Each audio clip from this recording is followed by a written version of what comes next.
How's it going, everyone? Welcome to Riley's Redzone, and in today's video we're going to be taking a look at every Week 10 NFL game, and I will give my predictions on who I think will win those games, as well as this week we once again have a guest picker. This week's guest picker is the guy who technically started the entire process, as he was the first ever guest picker. You can go back 2 seasons ago when he was featured. So we've got 2 seasons worth of film on this guy. We're bringing in Max today. So I will also be sharing his picks for this week. Quickly, before we get into this week's slate of games, let's recap last week. So far on the season, I am now 87-49, as last week I went 9-5. I'm 17 out of 32 on upset picks. But Andrew, last week, our guest picker, went 10-4. So he goes above Nick right now in the leaderboard so far on the season. I think that was a pretty impressive week for that standings, really. So I think it's going to take somebody pretty impressive to beat that score. So we'll see if it can be Max this week, and otherwise we have a lot of weeks left that it could happen. So let's jump into this week's set of games. And there's a lot of games here that, I think specifically when we start talking about this primetime matchup, some people are like, oh, we just don't get that top tier matchup. But I still think that there's a lot to be gained out of these games. The Panthers and the Bears is our Thursday night matchup. 2 teams that right now, the Bears own the Panthers pick, but 2 teams that are right now at the bottom of the standings. I actually had the chance to witness the Panthers live in Charlotte last week against the Colts, and it was a rough one. There was some hope, but they couldn't get the ball past half field a majority of the time. And Bryce Young had the 2 brutal pick sixes. You just felt the air disappear from the stadium. And, fans were heading out by the fourth quarter. But the Bears have not necessarily been the best team either. They kept it close with the Saints this past week. But I still think that they are a little bit sputtering as well on offense. And so they need to... I feel like there's going to be 2 kind of factors here that I'm going to say will make the difference in this game. I think if you're the Bears, you need to get DJ Moore involved. He's going to be playing his former team, but just in general, he's the best guy they have to move the ball on offense. And you just got to give him the ball in space, really, is the key to that, because he's explosive after the catch, or at least get him open on some deep balls maybe as well. But I am thinking that Bryce Young is going to have a bounce back game here. I think that this is going to be, it's a bold choice to do this. They're 4-point underdogs, but I'm going to take the Panthers on Thursday night, and Max is doing the same. We are teaming up on that underdog selection. So that is quite an underdog selection too, considering 4 points is significant. And now to the other team, which I witnessed live on Sunday, the Colts going against the Patriots this week. The Colts looked all right. They honestly didn't perform spectacular, considering they were playing the Panthers, but Gardner Minshew can move the ball on offense for that team. They're getting Jonathan Taylor involved again, and their defense really stepped up against Bryce Young this past week, and seeing that was very interesting, that they were able to get a couple of those pick sixes, of course, but also they sacked the quarterback quite a bit as well. But the Patriots here, I've been up and down on them this season. I think it's just I have to throw in the towel at this point. I don't think they're a very good football team. I had kind of their last shot. I took them in an ups. Well, I think they were actually technically favored against the Washington Commanders. But I thought that was going to be a surprise kind of pick, and that didn't come to fruition. I think I'm kind of out at this point. So as 1.5 point favorites, I'm going to take the Colts. And so is Max as well here. So I think that one, I just think the Colts are decent, at least, with Gardner Minshew, and I just can't pick the Patriots right now against many teams. And once again, to clarify, if you are new to this series, I do mention the spreads to get an idea of if there's an underdog selection, but I do just pick who will win the game. Eventually, we might get into spreads and maybe specific point values. For now, we're just going straight pick 'em for these matchups. But the Browns and the Ravens is the next one we're going to talk about here. And Browns are 6-point underdogs. That feels significant, especially considering Deshaun Watson is back and had a explosive game last week. And so I really, if I was looking at points here, would think about taking that. But as straight up picking the game, the Ravens are really, really solid this year. They are playing out of their minds. I was at the Panthers stadium at the end, and just you look up at the scoreboard, and you see they're dominating the Seahawks. I mean, it was not even close. I think that the Ravens, as I will also probably in a video soon give some candidates for awards, you're going to have a number of them because they are in a phenomenal, they're playing really, really good football right now. The Browns still do have a phenomenal defense as well, maybe the best in the league. I think this is a game that, when these two teams play, I would probably take the home team. And for that reason, I'm going to take the Ravens. Max is as well. I once again think I'm shocked that the spread is 6 points, even though the Ravens are, as I said, a very, very good football team this year. But for just picking who's going to win the game, I'm going to go with the Ravens, and Max does the same in this matchup. Okay, now we're going to talk about this Saints-Vikings matchup.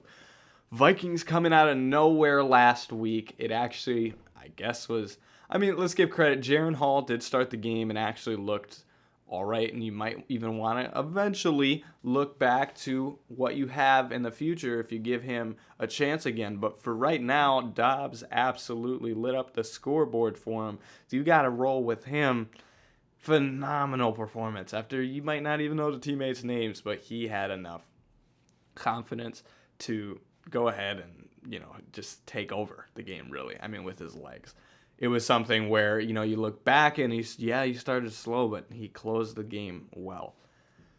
The Saints, kept it close with the Bears, but they do get a win in that one. They still have been just like an average team, but with the way the NFC South is going, it's still anyone's game. I'm thinking this. This is exactly the type of game that I'm thinking is a trap game for the Minnesota Vikings personally. I think that they historically just get into these games. I still think the biggest example was last year when they go in, they get that spectacular win, one of the craziest games I've ever watched live against the Bills. That was as electric as you can get. And I went to the game the next week, and they got absolutely torched by the Cowboys. And I could see that type of performance again here, although I think the Saints are not a phenomenal team. I'm going to take the favorites here. They're favored by 2.5. I'll take the Saints in kind of a trap game for the Vikings, although the Vikings I still think will end up fine on the season. I think they might even get back into, keep the playoff contention alive with Josh Dobbs. But Max is going to go with the Vikings. He's going with the underdog. That is easily, I think, what I'm shocked they're even not favored in this matchup. I thought the Saints would kind of be an upset pick here. But the way the lines are, Saints are favored by 2.5. Texans, Bengals. This one, I'm really excited to watch. CJ Stroud is playing at debatably an MVP level right now, and he's a rookie. And Joe Burrow is also coming back to his MVP form. I'm not going to lie. When I made that preseason pick that the Bengals were my Super Bowl team in the preseason, it started so slow, I started getting a little worried. But right now, the way they are playing, they might be the best offensive team in football right now, the way they are going. But Texans have also been really, really good. This spread is really interesting. The Bengals are favored by 7. I feel like that's pretty large, although I think it will be that way. That I don't know if the Texans' defense will be good enough to hang with the Bengals' offense is my kind of concern here. I have no doubt that this will be a spectacle between two star young quarterbacks, and I think that this will be a high-scoring game. I'm just thinking that the Bengals' defense might be able to come up with a few more stops than the Texans' defense can, but I'm expecting this to be one of the better games of the week. So for this to be a 7-point spread, very shocking. If I was looking at points, I'd think about it, but we're just picking the game here. So we're both going to go with the Bengals in this one, that they keep it going. They have been playing really, really good football as of late. This next game is another one that I think is so tricky. Maybe on paper, the best game of the week. I think you could make that case. 49ers and Jaguars. This has so many implications here, as these are two teams. The Niners have just been on an all-time spud. I mean, they have just been absolutely fumbling the bag, as people say. Like, they had that electric start, and now they're just losing games.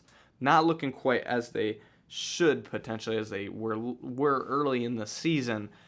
And the Jaguars have the biggest win streak in the NFL right now. They are just on a roll. I mean, they seem like they are really just maybe on right now. You can make a case playing the best, they've had the best stretch of games of any team in the league, really. I'm thinking this is a trap, though. If once again it's reminding me of the Vikings game, I was shocked to see the Jaguars are not favored in this matchup. The Niners are favored by 3. I'm going to go that direction. I think this is when there's a prime opportunity for the Niners to break out of the funk, and I think that the Jaguars might slip a game here, but do not get this wrong. Like, the Jaguars are legit, and I do think come playoff time, they will be dangerous. But right now, I'm going to take the Niners in not even an upset, though, and kind of a surprise pick, I guess, in my opinion. I think that we'll see how Chase Young fits in the mold for their defense. But both teams as well, I want to mention, coming off of a bit of a break here. I'll be interested to see how that kind of impacts things. They both had enough time. That's why I think the Niners, given that time to break, will have something cooked up. But the Max is taking the Jaguars. So we've got a split here. This was by far the toughest game for me to select a choice for. Probably the pick I feel least confident in if you were to put a confidence rating on all of them. But I'm going to say that the Niners bounce back in this one. Packers, Steelers. The Packers do beat the Rams last week, I will say, and it probably wouldn't have changed the pick, I guess, but we, both me and Andrew did not have the benefit of knowing that Stafford was going to be out in that game. And that, I do think, played a huge factor, as literally the Rams cut Brett Rippon and went and signed Carson Wentz. So they just cut their starting quarterback from last week. So the Packers still obviously did win the game, but I think that played a huge part in it. The Packers, though, they pick up the win. The Steelers, I was, surprised they actually were able to pull off that win against the Titans. I picked them last week. And as Mike Tomlin said, when it comes down to the fourth quarter, Kenny Pickett's passer rating is that's when it matters, and he's been delivering. They still are a little bit, kind of like molasses on offense sometimes, I feel like, but they are getting it done, and that is the bottom line, and especially in the fourth quarter, they're getting it done, which is what you need to do. And so I don't think the Packers are a great team, and for that reason, I'll take the Steelers again, which is crazy. They are just sneakily winning games, have one of the better records in the league, and I think that's going to continue. Even in the preseason, when I had them at a decent number of wins, and I was kind of surprised, as I'm not a huge Kenny Pickett guy. Like, I don't think he's an elite quarterback, but their defense is so good, and he's just enough that they get it done. And so I'll take the Steelers in this one. Max is going with the Packers. And so that is going to be a split game here. This one I think could be close. It's really just going to be, can the Packers get past that Steelers defense? Because if there's a game when the Steelers are not playing 100% on defense, that's when you can take advantage of it, because they're not going to win a shootout with their offense right now. But they can win those close games. Titans, Bucs. Two teams that lost last week in very close fashion.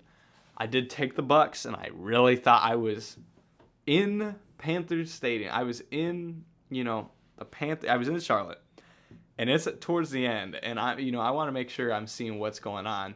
I had Redzone I had Redzone on there, and I'm at the game. I still got my phone, and I see that Baker Mayfield throws that touchdown to Cade Otton. I thought that was maybe game over, but C.J. Stroud did what he has been doing this season and came back and won.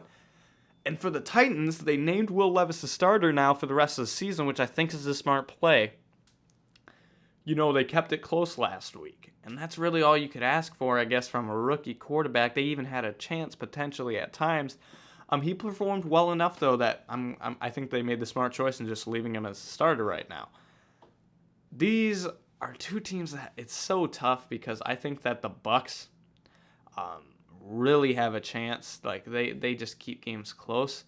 But I'm going to take Will Levis here. This is another one I'm not super confident on. The spread is only 1 point in the favor of the Bucs. I'll take the Titans in this matchup. I think that they'll be able to run the ball better. But this is one that Baker has had the offense rolling. And at home, this could be a get-back game for them. But I think that Will Levis shows up again, and takes care of this is what I'm thinking will happen. I expect this to be a close one, but Max is going with the Bucs. I can see that happening. This one is another tough one. That and the Jaguars game, I think, are the two toughest to pick, in my opinion, of the week. Now, this next game, I think, is really intriguing. 2.5-point favorites are the Detroit Lions over the Los Angeles Chargers. But me and Max are both thinking the same thing. We'll talk about it, but Lions have been playing good football. They are towards the top of the standings. They had Jahmyr Gibbs going as of late. They have Jared Goff going. They're doing pretty well. I think this is a trap game, though. Chargers, I think, are going to ride some momentum and keep picking up a pace to where they'll be back in the playoff picture in a few weeks. That's what I think could happen, although the AFC is pretty stacked. I think that the Chargers still are going to be in that contention, and I think they can put points on the board, and so does Max. This is our second unanimous underdog. This is an interesting one. I'm taking the Chargers there as an underdog by 2.5 points. I think that they have enough offensively, and they can get past that Lions defense. I think the Chargers defense can step up a little bit here against the Lions. That's why I think that'll be a close one, but I'll take the underdog there, and so does Max in that one. But that should be an electric matchup with the Chargers. Electric. Falcons and Cardinals. Now, I will tell you, Max gave me these picks before Kyler Murray was officially ruled in, but he insisted. He's like, no, I'm giving you the picks right now. This is exactly how we're going. The Falcons, of course, have this, I guess, they've been losing to quarterbacks that are making their first start for a team these last few weeks. Will Levis torched them for the Titans, and they had the prime opportunity to go out there and, beat Josh Dobbs. Well, Jaron Hall first as a rookie. They had him first. And then Josh Dobbs, who does not even know his players' names. And he torched that Falcons defense at the end. And the Cardinals are at the bottom of the standings, but they get Kyler Murray back this week. And I think he's going to be ready to play. And as crazy as this is, that the Falcons would lose that many in a row to a team, to a guy making the first start of the season for a team, I'm going to say it continues. I'm going to take the Cardinals, who are still 1.5-point favorites after Kyler Murray is being ruled in.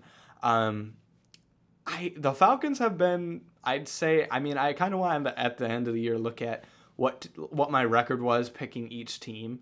But I, at least on paper, unless I'm missing one, think that they've been kind of the kryptonite for me this season. I don't know if they've won very often when I pick them, when I finally gain confidence in them again. And so they've just been so hot and cold. I'll take the Cardinals and Kyler Murray. I think he's going to have a spark this week. Max is taking the Falcons, so that is another split.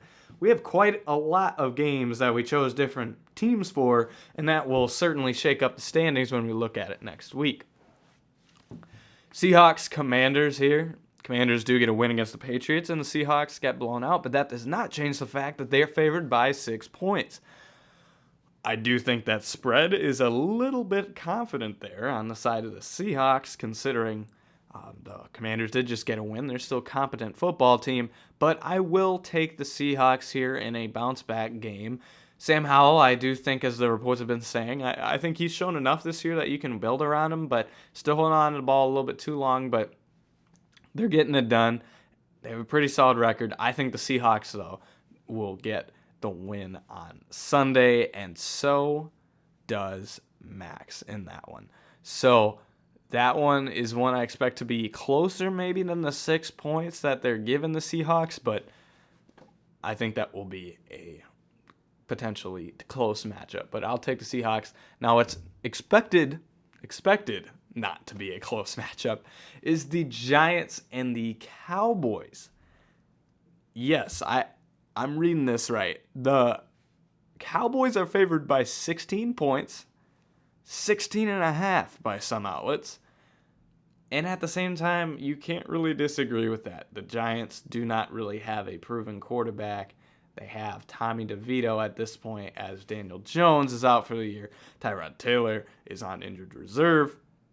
They've got Matt Barkley on the practice squad. I would not be surprised if we see him in some action this week. But they're going to go with, I'm assuming, the rookie Tommy DeVito. And there's just not much you can... The Cowboys, at times this season, have shown to be the most dominant team in the league on their best days. And I think that's going to be what we're going to see again. I mean, we saw in the opener the Giants got destroyed now without their quarterback. I really can't pick against the Cowboys here, and so does Max. I mean, that is once again a huge spread, but if anything, I could see this being a blowout as well. Jets Raiders.